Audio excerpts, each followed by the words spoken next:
Right guys, welcome to another video, and today I'm going to be ranking all of the customs that I've made myself. So this won't include any of the pro customs like the Punisher Gargano, the Kenny Omegas I've got, the Aleister Black, all that stuff. This is just going to be the customs I've made. Most of them have been on a New Blends to customize, but a few of them I've made just off camera because they've been really simple.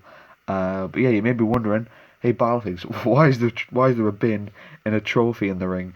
So we're going to put the worst customs here near the trash can, and we're gonna like rank them up here, kind of like a tier list to the best one, which will get the trophy.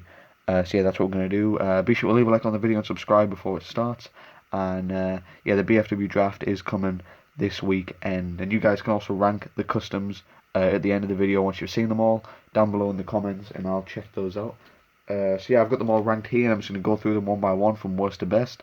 So yeah, we'll go first with this one, which it's kind of a custom, it kind of isn't. I would say it's a custom.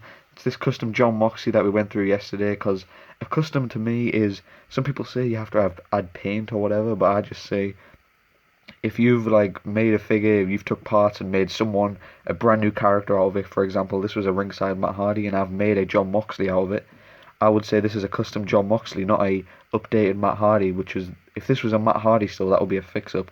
Whatever, this is literally just a head swap, a vest added, and arms added. This is a John Moxley. It's a good custom. I think it does the job for a John Moxley, but in terms of detail and effort put into it, we're going to have to put that at the end of the scale. If I still had my Jeff Cobb that I made, you guys remember that horrible Jeff Cobb I made? That would definitely be, like, it wouldn't even be on the scale, it would just be down here somewhere, because it was so bad.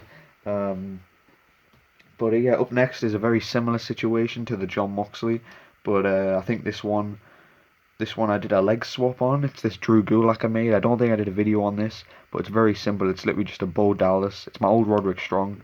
Just clean this up a bit, and then I popped on the Drew Gulak head. I popped on some arms with no wrist tape. I believe I think these are the Bo Dallas legs that came on with it. And then I did some black boots. Yeah, not a lot of effort gone into this one either, even though it's a solid Drew Gulak custom that does the job. Not too bad.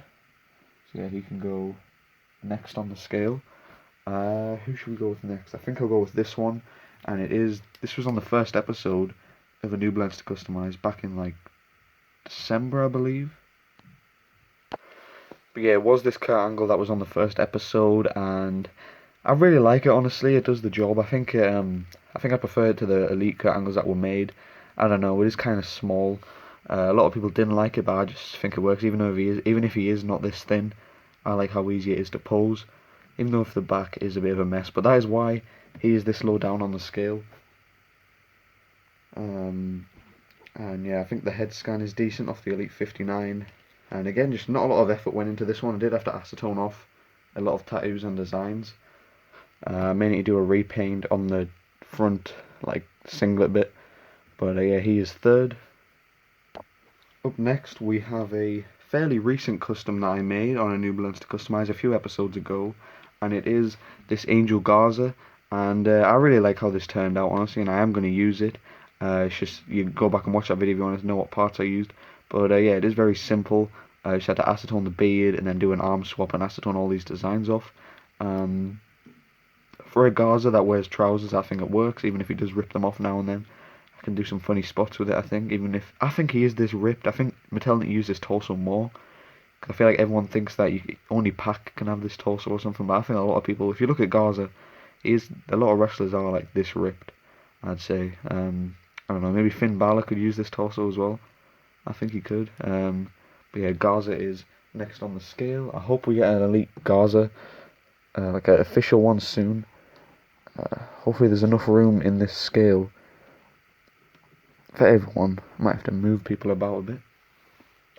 Up next we have another fairly recent one, and it is this Tony Nese, and a lot of people really like this one, and I think it works. I'm just not the biggest fan of Tony Nese. I got the head scan so cheap, so I decided to make it.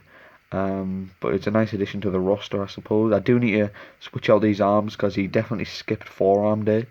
He's got like a jack bicep and just a skinny forearm. Yeah, I think Mike the Wrestling Collector came up with this idea, and I just decided to do it because I liked how it looked. It's just a top talents Balor and a Nese scan. So very simple, but very effective, I think, considering we don't have a Tony Nese Elite. yeah, I think it works. Just nice grey attire. I used that at WrestleMania briefly. Do need to change those forearms though. That's really annoying. And then next we have my most recent custom that I've made, not that I've shown, and it is this Lars Sullivan. And again, some people call this a fix-up just because it's just a head swap and adding a knee brace, but I say it's a custom. It's not a Bruno. If it was a Bruno with a better head, that would be a fix-up, but it's a custom because I've made a brand new character out of it, and I say it's a custom Lars Sullivan. But yeah, the custom, me and some friends have a massive debate over that. That's why I'm going into so much detail about it. But yeah, I say this is a custom. But yeah, I think this Lars is really nice, really fun to pose. I used it on a recent Instagram show where he destroyed Enzo on the SmackDown After Mania, so he has made his debut. Even if the attire is inaccurate, it should say Lars on the back, and he does wear red. But I think this works. I think the hair and everything is good. Maybe some wrist tape will be better. And he might need to be a bit taller, and the boots are a bit inaccurate because I put rock boots on, which I didn't do in the video before. I just left his normal boots on, but these fit, and I think it works. Maybe if I get some like Brock Lesnar legs from that WrestleMania 32 Elite, that would be a lot better, but I really like this, so he is next on the scale. Let's just put him there. Up next we have one I made a few months ago, I think, and I've made some various fix-ups to it off camera. It's this Cameron Grimes / Trevor Lee. I use him as Trevor Lee, so I'll refer to him as that. But yeah, this is really nice. I don't think I saw anyone use this formula before, and I really like it. I did have a CM Punk scan on it first, which I think downgraded it a bit, but then I added a Brian Kendrick scan and painted on the beard, and I think that works a lot more for Cameron Grimes. He's got like that intensity in his eyes. I just added some normal arms, the Bobby Lashley Elite 69 vest, and this was just the top talents, Rollins, torso and crotch. Adam Cole legs, lower legs swapped, I had kick pads and knee pads added, and the hairy chest, I think, and everything just works well for this Trevor Lee Elite, and I really like it. I had fun using it on the Raw after WrestleMania, even if it was just one move. But yeah, I can't wait to use it more, and I really like this custom. I think my customs have improved quite a bit. I'm still kind of trash, but you know what, whatever. And up next we have one I made. When did I make this? I think I made this even before my Rumble came out, but it is the Matt Riddle. I think this is 4th on the list. And yeah, this is just the Matt Riddle head, UFC legs, Elite 45 Rollins. But yeah, I really like this Matt Riddle. I can't wait till we get the Mattel official one so we can have the jacket and the flip-flops and everything. But I think this really works, even if the skin tone doesn't match completely, but you can barely tell. But yeah, it's really fun to pose with the double jointed knees and everything, and the feet, it stands up properly, so that's a bonus. And the ripped torso, I think, just brings it all complete. Even if the attire is just plain with no bra or anything on, I think it works. That doesn't really bother me. I don't really mind plain attires. So yeah, Matt Riddle is there on the list. Oh god, we're losing a bit of room here. Let's just try and wedge him in there. Oh god, Garza fell down. But yeah, in second place, I decided to put these guys as joint second, since the Young Bucks, the tag team. And yeah, these guys had a lot of effort put into them. Probably the most effort apart from number one. This is why I've put them here, and they're really fun to pose, and I really like them. Even if the head scans kind of don't really look like them, but I think they work. These debuted at BFW WrestleMania. And yeah, Matt Hardy head scan, Bobby Lashley headband, Bo Dallas head scan, Elite 48 Dolph hair, Chad Gable headband, Tyler Breeze bodies. Very simple Young Bucks, but very effective, I think. And they just painted down the lines and everything to paint out the Fashion Police lines. I may acetone all this black off just to give them the fully blue look. Let me know what you think I should do with that. But yeah, I think these really work as Young Bucks, and I really needed some. Even if we are getting those AEW ones soon, I really like how these turned out. I think the Elite articulation is a lot better than those AEW figures, but they're not out yet, so who knows. And then finally, at the number one position, let's just put them there, we have none other than this man right here.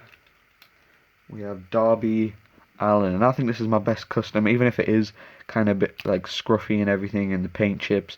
I think this had the most effort put into it, because I had to paint the hair, paint the face paint, which I think turned out decent. The cloak is from Made in English, the skateboard I got the other day, which I actually haven't shown yet, and then the CM Punk hands, the Brian Kendrick body, the Jack Gallagher lower legs, And yeah, I think it all just comes together. The chain from the R-Truth Elite. But yeah, even if the tattoos are just squiggles, I mean, who really cares? You can't really tell anyway. But yeah, I think this really works as Darby Allin. And I put this up here mini just because I put the most effort into it. And yeah, you can go check out the video where I made it if you guys want to make it yourself. And yeah, I'm sure there's other ways you could make this, like with better trunks. Even if the jean shorts are inaccurate, I think this really works for Darby Allin. And yeah, he debuted in BFW in a backstage segment this week on Instagram, so go check that out. But yeah, I would say he takes the trophy as my best custom so far. Let me know if you agree. Be sure to rank these customs in the comments. I might have forgot some actually. I don't think I forgot any, but yeah, you guys can rank them in the comments if you want. And yeah, I'll read those. But yeah, be sure to like the video, be sure to subscribe, turn on the notification bell, and I'll see you all in the next video.